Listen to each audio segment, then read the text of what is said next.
ओम नमो भगवते वासुदेवाय। साधकों, हम श्रीमद् भगवद गीता के 9वें अध्याय जिसमें परम ज्ञान बता रहे हैं श्री कृष्ण भगवान, उस अध्याय को हम सुन रहे हैं और श्लोक संख्या 27 तक सुन चुके हैं। तो आज हम श्लोक संख्या 28 का श्रवण करेंगे अर्थात सुनेंगे। श्लोक संख्या 27 में भगवान कह रहे थे कि देखिए, जो तुम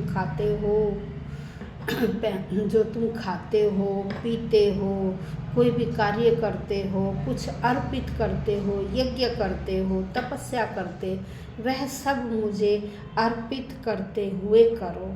कि पहले मुझे अर्पित कर दो कि हे भगवान, ये मैं आपको अर्पित कर रहा हूँ और मैं अब इसे कर रहा हूँ। कह रहे इस तरह से पहले आप मुझे अर्पित करो और फिर आप उस काम को करो।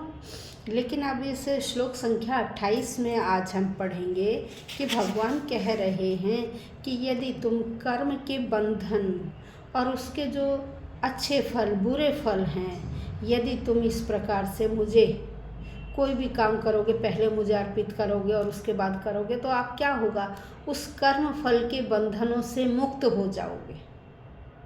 उस कर्म के फल के बंधन से आप मुक्त हो जाओगे और आपका जो चित्त है वो स्थिर हो जाएगा।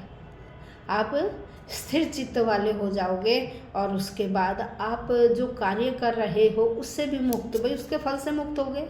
कार्य तो आपने कर दिया लेकिन आप उसके फल से मुक्त हो गए और आप फिर क्या होगा, आप मेरे पास ही मेरे भगवत धाम को पहुंच जाओगे। यहाँ श्री कृष्ण यह बता रहे हैं। तो आइए श्लोक संख्या 28।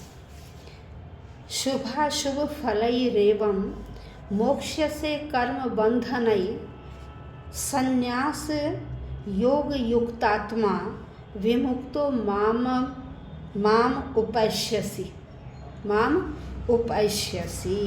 अब यहाँ क्या कह रहे हैं, शुभाशुभ फलैरेवं, शुभ और अशुभ कर्मों के फलों के द्वारा एवं इस प्रकार से मोक्ष से आप मुक्त हो जाओगे। शुभ अशुभ कर्मों के फलों से आप इस प्रकार मुक्त हो जाओगे। फिर कह रहे कर्म बंधनई, कर्म के बंधनों से संन्यास योग, संन्यास के योग से युक्तात्मा मन को स्थिर करके, किसके, संन्यास और योग से अपने मन को स्थिर करके, फिर माम विमुक्त होकर माम मुझको उपैष्यसि प्राप्त करोगे। अब यहाँ श्री कृष्ण भगवान कह रहे हैं कि देखिए, आप कर्मों के बंधन इस तरह से करते हुए आप कर्मों के बंधन तथा उनके जो शुभ अशुभ फल उनसे मुक्त हो जाओगे और अपने चित्त को संन्यास और योग में लगा लोगे। तो इस तरह मन को संन्यास और योग में स्थिर करके इन सब चीज़ों से मुक्त होकर आप मुझे प्राप्त कर सकोगे या मेरे पास आ सकोगे। यहाँ श्री कृष्ण भगवान कहते हैं कि देखिए, आप जब कर्म करते तो कर्म में लिप्त रहते हैं और जब आप उस कर्म को करते हुए पहले ही मुझे अर्पित कर दोगे कि मैं यह है आपको अर्पित कर रहा हूँ और मैं ये काम कर रहा हूँ, तो तब क्या होगा, जो उसका फल है, आप उस कर्म के, चाहे उसका फल शुभ है अशुभ है, अच्छा है बुरा है, आप उस कर्म के फल से मुक्त हो जाओगे। कर्म के फल से मुक्त हो जाओ, क्योंकि आपकी इच्छा नहीं है कर्म के फल की।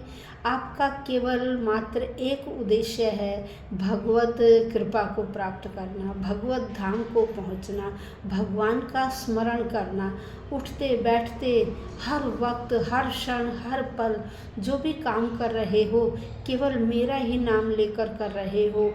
मेरे प्रति आपका भाव बहुत गहरा है, आपकी भगवत कृपा में दृढ़ आसक्ति है, हर वक्त आप भगवान का नाम लेकर ही कार्य करते हैं। तो कह रहे हैं ऐसे क्या होगा, जैसे जैसे आप आत्म साक्षात्कार की ओर बढ़ते जाएंगे, जब आप अपने अंदर ही भगवान को प्राप्त कर लोगे, भगवान को देखोगे, तो आपको आत्म साक्षात्कार होता चला जाएगा।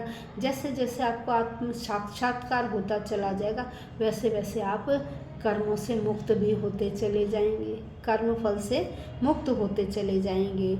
और फिर क्या होगा, कि आप ब्रह्म धाम, जो मेरा ब्रह्म धाम है, गोलोक धाम है, आपको उस गोलोक धाम की प्राप्ति होगी जहाँ से इंसान वापस नहीं जाता है, जहाँ से इंसान वापस इस जो ये मर्त्य लोक है, मरणशील संसार है, उसमें बार बार फिर वापस नहीं जाता है। तो श्री कृष्ण ऐसा कह रहे हैं कि देखिए, जीवन भर जो भक्त मेरे निर्देशन में रहता है वह ऐसी अवस्था को प्राप्त करता हुआ अंत में भगवत धाम को पहुंचता है और वहां से वह इस मरणशील संसार में बार बार जन्म नहीं लेता। वह प्रत्यक्ष रूप से मेरी ही संगति में रहता है, वह प्रत्यक्ष रूप से मेरे पास ही रहता है, मेरी ही संगति में रहता है। इसलिए व्यक्ति जीवन में भगवत सेवा करने के अतिरिक्त, उन सन्यासी व्यक्तियों के जीवन में भगवत सेवा करने के अतिरिक्त और किसी चीज़ में रुचि नहीं होती, इसीलिए वही वास्तविक सन्यासी कहलाते हैं। कौन वास्तविक सन्यासी कहलाते हैं? कि जीवन में भगवत सेवा में लगे हुए और अन्य किसी चीज़ की उन्हें ज़रूरत नहीं रहती, कोई रुचि नहीं रहती, और ऐसा व्यक्ति भगवान की परम इच्छा पर आश्रित रहते हुए अपने आप को उसका नित्य दास समझता है। भगवान की सेवा में रहता हुआ, आश्रित हुआ, अपने आप को नित्य दास समझता है।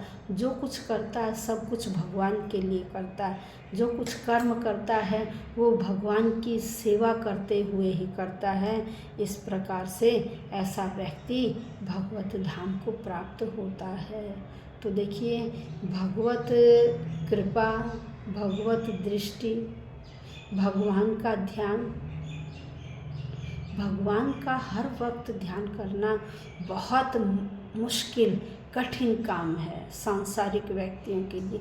लेकिन बहुत ऐसे व्यक्ति हैं जो इस संसार में रहते हुए ही, अपने कार्य करते हुए ही, कि केवल मात्र मेरा कर्तव्य है इस कार्य को करना, उसे कर्तव्य समझकर करते हैं और अपना सारा समय भगवत कृपा में लगा देते हैं, उसी के भाव में, उसी की भक्ति में लगा देते हैं। और देखिए भगवान फिर उन्हें किस प्रकार से फल प्रदान करते हैं। और क्योंकि वह व्यक्ति तो निष्प्रिय हो चुके हैं, उन्हें किसी प्रकार की कोई इच्छा नहीं है, केवल कर्तव्य के लिए कार्य को करते हैं, उसके फल की इच्छा वह नहीं करते हैं। तो ऐसा व्यक्ति ही वास्तविक सन्यासी कहलाता है और वही भगवत धाम को प्राप्त करता है, बार बार इस जन्म मरण के चक्कर से छूट जाता है। तो हमें प्रतिदिन भगवत गीता को ज़रूर सुनना चाहिए, चाहे हम 2 मिनट निकालें, 4 मिनट निकालें। आप बार बार जब इसे सुनोगे तो आपको अपने आप ही जो आत्मज्ञान है उस ज्ञान का अनुभव होना शुरू हो जाएगा। यदि आप प्रतिदिन गीता का पाठ करते हैं, ये गीता की वीडियो सुनते हैं, किसी की भी वीडियो सुनते हैं 2 मिनट 4 मिनट, और मैं तो आपको केवल एक श्लोक ही बताती हूँ एक वीडियो में, ताकि आपको सही मायने में समझ में आ जाए और आप भी श्रीमद् भगवद गीता का जो असली आनंद है उस ज्ञान को प्राप्त कर सकें। मेरा आपसे यही निवेदन है।